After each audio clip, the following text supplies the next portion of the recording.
This episode is brought to you by Indeed. When your computer breaks, you don't wait for it to magically start working again. You fix the problem. So why wait to hire the people your company desperately needs? Use Indeed's sponsored jobs to hire top talent fast. And even better, you only pay for results. There's no need to wait. Speed up your hiring with a $75 sponsored job credit at Indeed.com/podcast. Terms and conditions apply. Make your next move with American Express Business Platinum. Earn 5 times membership rewards points on flights and prepaid hotels booked on AmexTravel.com. And with a welcome offer of 150,000 points after you spend $20,000 on purchases on the card within your first 3 months of membership, your business can soar to new heights. Terms apply. Learn more at americanexpress.com/business-platinum. Amex Business Platinum. Built for business by American Express. This episode is brought to you by Polestar. There's only one true way to experience the all-electric luxury SUV Polestar 3, and that's to take a test drive. It can go from 0 to 60 in as little as 4.8 seconds with the dynamic handling of a sports car. But to truly understand how it commands the road, you need to be behind the wheel. Up to 350 miles of range, the 3D surround sound system by Bowers & Wilkins. It's all something you have to experience to believe. So book your test drive for Polestar 3 today at Polestar.com.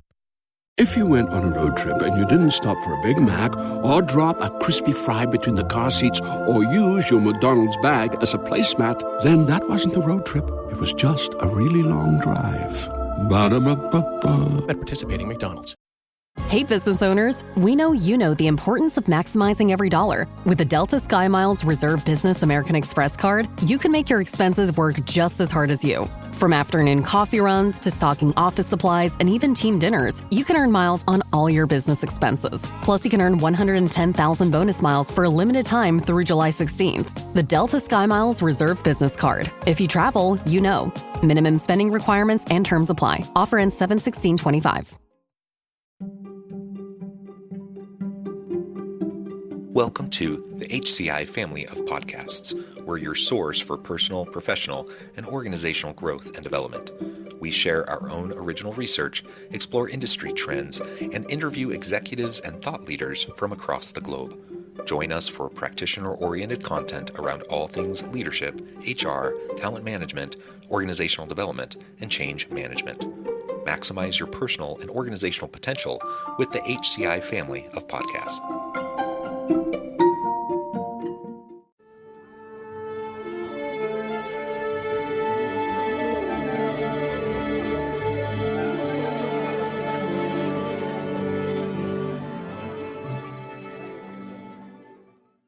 Orin Davis, welcome back to the podcast. Thanks, Jonathan. Always a pleasure. It is a pleasure to be with you again. Longtime listeners will recognize Orin, who's joined me at least 2 times, maybe 3 times over the last few years. We've gotten to know each other, and it's been great to interact with you. And today we're going to be talking about the shifting nature of performance management. Certainly, things have been changing in recent decades and in recent years around kind of best practice, what works, what doesn't work. And our experience has been pretty uniformly that most organizations are lagging in adjusting their practices to better suit the real needs and the gaps that they may be facing around performance within the organizations. So we're going to unpack all of that and try to explore that together today. As we get started, I wanted to share Orin's bio with everybody. Orin Davis earned the first doctorate in positive psychology and is a self-actualization engineer who enables people to do and be their best. He consults for companies from startups to multinationals on hiring strategies, culture, innovation, diversity, equity, inclusion, and employee well-being, and coaches people at all levels on building self-knowledge and developing personal and professional growth strategies. As the principal investigator of the Quality of Life Laboratory, he conducts research on flow, creativity, hypnosis, and mentoring. Dr. Davis teaches business at Columbia University and gives workshops and lectures globally about human capital, creativity, and innovation, and positive psychology. He is a startup advisor who helps early-stage companies enhance their value propositions, pitches, culture, and human capital, and writes and speaks avidly about human capital, creativity, and innovation, and positive psychology. And that's really a brief introduction. Or anything you would like to highlight by way of your background or personal context before we dive on in further? Among other things, I've been doing a lot of work with companies, especially a lot of startups lately, on how they do their hiring and looking at how we can do more with D&I, diversity and inclusion, because we've got a backlash against it. We're now trying to, push back against that backlash because it really has got a lot of important principles that we need to be following. So I'm trying to be at the cutting edge of that and doing some new work on that, and possibly even ways of measuring diversity and inclusion. Hey, it's Ryan Reynolds here from Mint Mobile. Now, I was looking for fun ways to tell you that Mint's offer of unlimited premium wireless for $15 a month is back. So I thought it would be fun if we made $15 bills. But it turns out that's very illegal. So there goes my big idea for the commercial. Give it a try at mintmobile.com/switch. Upfront payment of $45 for 3-month plan, equivalent to $15 per month required. New customer offer for first 3 months only. Speed slow after 35 gigabytes if network's busy. Taxes and fees extra. See mintmobile.com. Yeah, excellent. And, in the pre-interview, we were chatting, thinking maybe we would focus on the hiring piece. We decided to focus on the performance management piece, but they really are part of the same thing, right? Yeah, it all goes together. It all goes together. And, some of what I'm thinking is, the book and then the movie Moneyball. For anyone who's seen that, or if you've seen that recently, I love that movie just in and of itself. It's a great movie. There's a reason why it was a Best Picture nominee. It was just a really great movie. But from a HR and people management perspective, there are just so many great things there, and part of it comes back to really the nature of, like, do you know what you need on your team? That feeds into your recruitment, into your hiring practices, your onboarding, your performance management, et cetera, et cetera. It feeds into all of it. And Definitely. so after that movie came out, it started to popularize. You started to see more and more people talk about the Moneyball approach to HR, or to performance management, or to hiring and such. And I'm just highlighting that now. I know that was over a decade ago, but I'm highlighting that now because it's still relevant. Like, we need to know what we need in a given position, in a given role. We need to know how this person is going to be able to help the team. That feeds into our hiring. That 100% should feed into our performance management process, whatever that looks like. And it's only once we have clear objectives and metrics, and then we measure them, that then we can do meaningful performance management. So anyways, on the outset, I just wanted to kind of draw that connection, because sometimes we think of these as completely separate things. And while they are unique, domains within the HR function, they heavily rely on one another. Absolutely. Actually, when I'm talking to clients about setting up their hiring practices, like, one of the things I do is I work with a lot of startups on how to hire. They close the seed round to Series A, they don't know how to hire. One of the things I actually ask them to do is come up with a performance review for the person they're trying to hire. I actually tell them, like, start there, because you need to know, like, what kinds of outcomes are you going to want to measure out of this job before you actually even begin to hire them. Like, what do you need? And that actually helps you figure out what you need. And in a very real sense, the performance management process is, are we getting what we need out of this person? And a lot of times we are great. We're going to try to help grow this person, develop them further, stretch them so they're ready for the next opportunity. In some cases, we're not. Either they're subpar, or they're just kind of barely meeting where we want them to be, and we really want them to grow into their role. So let's dive in and really talk about that.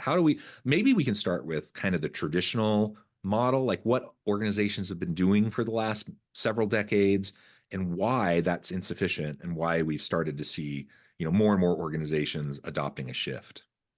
Yes, I mean, the first thing I think we're seeing is that, people are moving away from that whole once a year thing. But, in the past, it was, you get a once a year thing, are you on Santa's nice list, or are you on Santa's naughty list? And are you going to get a raise or not a raise, or a promotion or not a promotion? We're figuring that out once a year in a world that's incredibly dynamic, in a world where things are changing all the time, jobs are changing all the time.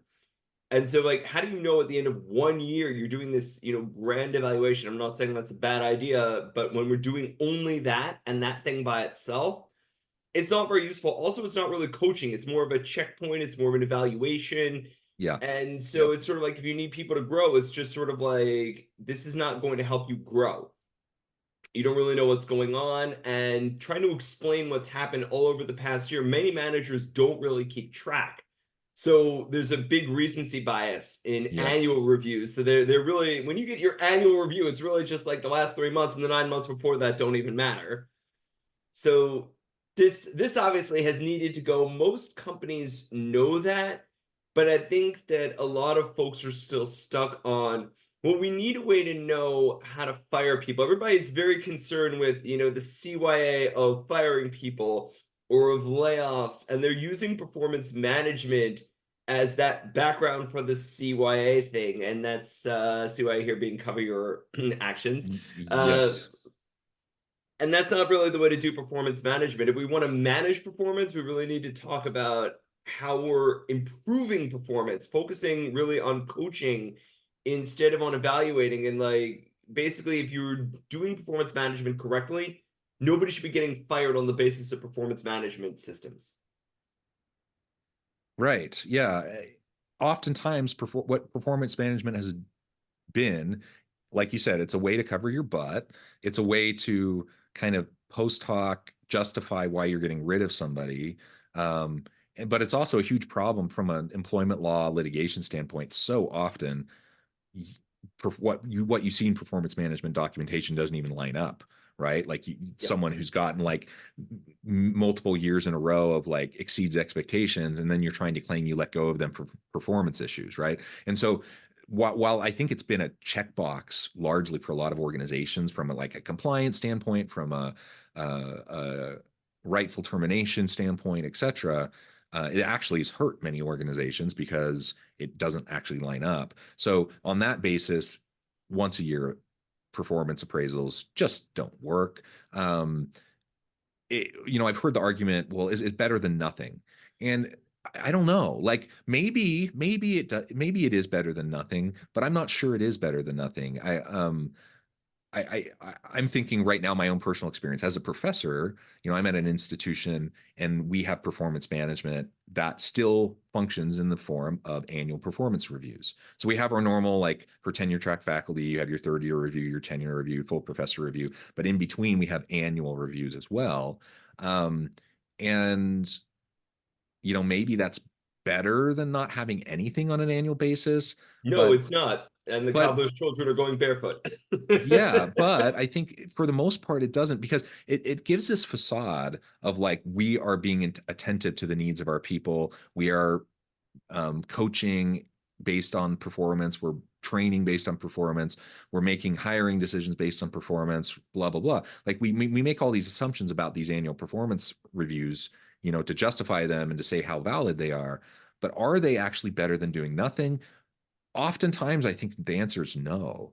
And I think we're actually hurting ourselves because we have this false sense of security that, oh, we do performance management, we have a system, so that means we're on the right track. But I can tell you, not to throw my university under the bus, but our performance, well, I guess I will throw my university under the bus. You can We're a throw bit any of it's university under the bus like this. They almost all do the same thing. the performance management system for faculty, it's a joke. The timeline's a joke, the process is a joke, the value of it and like what we get out of it is a joke. And I say that as a department chair, one of my duties is to do these performance reviews for my faculty. So I do what the university requires me to do in terms of the annual performance appraisal, but I know full it's a joke. Like it doesn't work as it is. And so as a department chair, what that means for me is I proactively have to, on my own, go above and beyond, to do something meaningful. I have to go above and beyond what the expectation is. I have monthly one-on-ones with each faculty member in the department. We talk about goals, we talk about growth, we talk about all the different things they need support with. And that becomes a more real-time, dynamic way to provide mentoring, coaching, feedback, to help address performance issues when they arise, as they arise, and not wait, for some arbitrary end of the calendar year or end of the academic year or the fiscal year or whatever to try to address something that may have been an issue for a really long time, right? Absolutely. And so you bring up two really important things there. One of them, the second one here, is actually the idea that when there are performance management issues, what we end up doing most of the time is we tell people, don't do that, or that was bad. And you're not telling people what you want them to do. And so one of the biggest changes we need to see in performance management is that we need to tell people, do this instead of this. You need to tell people what you want them to do, instead of just saying like, this is like, you did this was bad, you were getting reprimanded for this and so on, or stop doing that thing. You need to think in advance, what do you want instead? And what I find a lot of people are doing is they're saying, well, I know what outcome I want, now you figure out how to get that outcome. And that's presuming that the outcome that they're looking for is reasonable. So no, you actually have to talk to people about how they get the outcome. I mean, yes, at the end of the day, there's a certain outcome that needs to happen. But if you don't like how they're going about getting that outcome, then you need to say, instead of doing what you're doing, you need to do this thing to get this outcome. But the weird part is sometimes that means you're changing someone's job. And a lot of people aren't thinking about the fact that when they do that, they're changing the nature of someone's job. This is not necessarily what they agreed to or what they signed up for. And people need to be patient with that. I mean, yes, jobs are changing. We're in a much more uncertain world. It's that whole VUCA thing that everybody's throwing around, volatile, uncertain, chaotic, and so on. Right? That in that world, your job can change, and suddenly, what you sign up for is not necessarily what's needed. Okay, you can adapt, but you're not necessarily going to adapt immediately. Performance management needs to keep that in mind. People don't adapt immediately. They're like, people say things like, oh, we'll give you a week or two to change on this. Nobody's changing in a week or two like this. It's insane. That's only the most surface level things, right? Yeah. Like you have someone who, like, sorry to use the university example. If I have a faculty member teaching a face-to-face class and they're not showing up to their class, that is something that I can sit down with them and say, this needs to change immediately. And like within a week, you better start showing up to your class or there's going to be consequences. Yeah. That's fine. Most of the time when we're talking about performance issues, though, we're not talking about like easy surface level stuff like that. You're talking about ingrained attitude, behavior, interpersonal interactions, all those sorts of things that are, it's built upon a lifetime of experience and how we function in the world. And you're not going to change that on a dime with somebody. They have to maybe change their mindset. They have to develop new habits, develop new patterns, change their approach. That takes time. That takes continual effort, regular coaching, regular feedback, check-ins, etc. You're never going to flip on a dime. You say you have 2 weeks to fix this. No, it's just not going to happen. Also, performance improvement plans similarly are like, they're often, first of all, the timeline of performance improvement plans is way too short. And most of the time when people are getting performance improvement plans, that's just CYA for termination. But there's one other thing you mentioned earlier that I actually want to bring back here, which is that one of the reasons why the normal performance management system is worse than nothing is actually, I'm going to go back to the Moneyball analogy. Often because they're not using the right statistics. And when you're measuring something using the wrong stuff, that's worse than nothing. It's like using personality to figure out whether you should hire somebody. People say it's better than, people say that that's actually useful. The only thing personality might be better than nothing. But honestly, I can give you a lot of reasons why it isn't. Probably a discussion for another day. But also, spoilers to anybody who hasn't seen Moneyball, you might want to turn off right now. But one of the problems with Moneyball that the movie actually shows is that statistics work over a large group of people, and so yes, statistics work over the season. But a post games, the post-season games and the series, it's 7 games, winner take all, and as was demonstrated in the movie, large number models don't necessarily apply to just 7 games. And that won't tell you anything. And so when people are trying to take these, large statistical models, oh yeah, it's been largely shown on average, things are like this. When you've got a small sample of people, that doesn't tell you very much. So like when you're looking at statistics about what people are like, and then you're looking at 5 candidates in your hiring pool, like your 5 finalists, you have to throw the statistics out the window now. They don't apply to your 5 finalists. There's only 5 of them. And similarly, when you're doing like performance management, what the averages, can be, should be, whatever, everybody's different. So that people have this feeling that if they put numbers to something, that then it's defensible. And like, yes, it's a great pretense, but in the reality, wrong numbers are actually worse than indefensible. It's the faux objectivity, right? Yep. Like it gives us this sense of we're being rigorous, we're being objective, impartial. And I'm like, Maybe, but you still have to, if you're scoring people on stuff, there's still subjectivity there. There's still bias built in.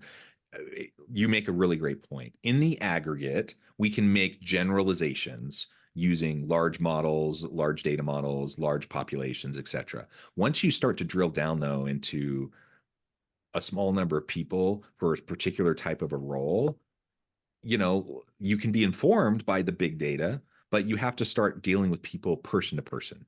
And you're really only going to see improvements once you have if you've developed as a manager, if you've developed a relationship of mutual accountability and trust with your team, you have regular check-ins, you have opportunities to have real conversations with people.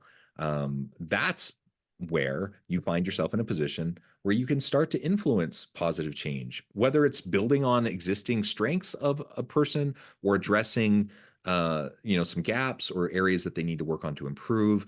If you don't have a basis and foundation of mutual accountability and trust with your team, it's going to be really hard to get there. And you need to be consistent, and you need to be committed to it over time. If you can't do that, then it becomes this checkbox thing. It becomes this superficial thing, and it's not actually going to manage performance. It becomes like this procedural activity. It becomes something so you have some documentation to show in case of a court proceeding. It doesn't actually do anything for the people involved, for the manager or for the person who's having their performance appraised. Yeah, isn't something like Goodhart's law that like once you start to measure something, it ceases to be a good measure, something along, or once you make an outcome contingent upon a measure, it ceases to be a good measure because people game the system, and so like when you have these numerical systems, what people are going to do is game it to get to their numbers.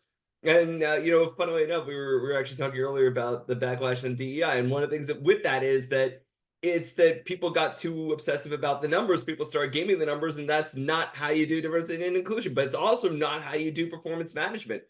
I mean, what I would say is, in general, the numbers have to go. If you care about performance management, you actually want high performance, it's all coaching. It's exactly what you said about what you're doing as a department chair. You want a good department, and as I understand it, you've got a great department, one that's actually hitting the news quite often, and part of that's because when you're doing performance management, you're coaching people, once a month.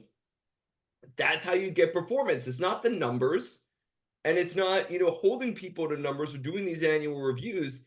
Is the fact that you're going to have a great group when you're constantly working with everybody, making sure they're growing, making sure that they're getting the feedback that they need.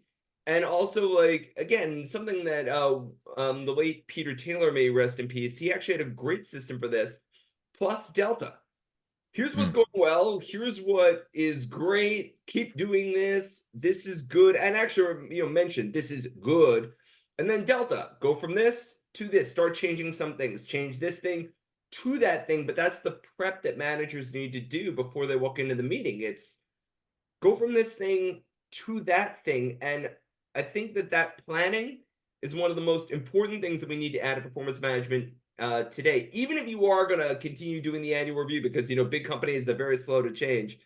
At least have the managers come in and prep that with what they want to see happen, instead of just don't do that or stop doing that. Change this thing to that thing, replace this habit with this one, and then actually give people the time to adapt. Human beings were extremely adaptable, something I find a lot of folks are not taking into account. So assume the adaptation. People can change. And by the way, they can even change when they don't necessarily agree with the change. So if you find yourself in a situation where you got to do certain things to make your job work, we can do that. Even if we don't like those things, even if we don't want to, we can do what we need to do. So, and that's another thing I think people really need to keep in mind. We can do what we need to do, even if it's not what we want to do. We do it all the time. Yeah. Well said. Well, Orin, there's so much more we could talk about here, but I know at the time I need to let you go. This will have to be it for today. But before we wrap things up, I wanted to give you a chance to share with the audience how they can connect with you, find out more about your work, and then give us a final word on the topic for today. Sure. So folks can get in touch with me via the Quality of Life Laboratories. That's www.qllab.org, QLLAB.org. And almost all my work, my research, my consulting, it's all up there. People can find me there mostly. Occasionally post on my blog on Medium. You can, again, find the link to that through my website. Got some exciting new stuff coming down the pike this year. Some stuff on flow, some stuff on diversity and inclusion, some stuff on performance management, which will hopefully be showing up later this year. It's very exciting, and looking forward to hearing from folks. Wonderful. Orin, thank you so much. Oh, go ahead. I was gonna, as for last word, I was gonna say, like, the key to performance management is really coaching, not defense. Like, you're looking to build, you're not looking to protect. I love it. That's a great way to end. Thank you so much, Orin. It's been a pleasure. Thank you, Jonathan. Always a pleasure. I encourage the audience to reach out, get connected, find out more about what Orin can do for you. And as always, I hope everyone can stay healthy and safe, that you can find meaning and purpose at work each and every day. And I hope you all have a great week.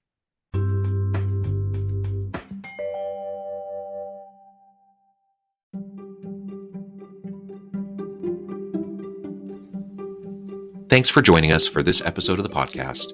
We hope you stay healthy and safe, and please join us again soon.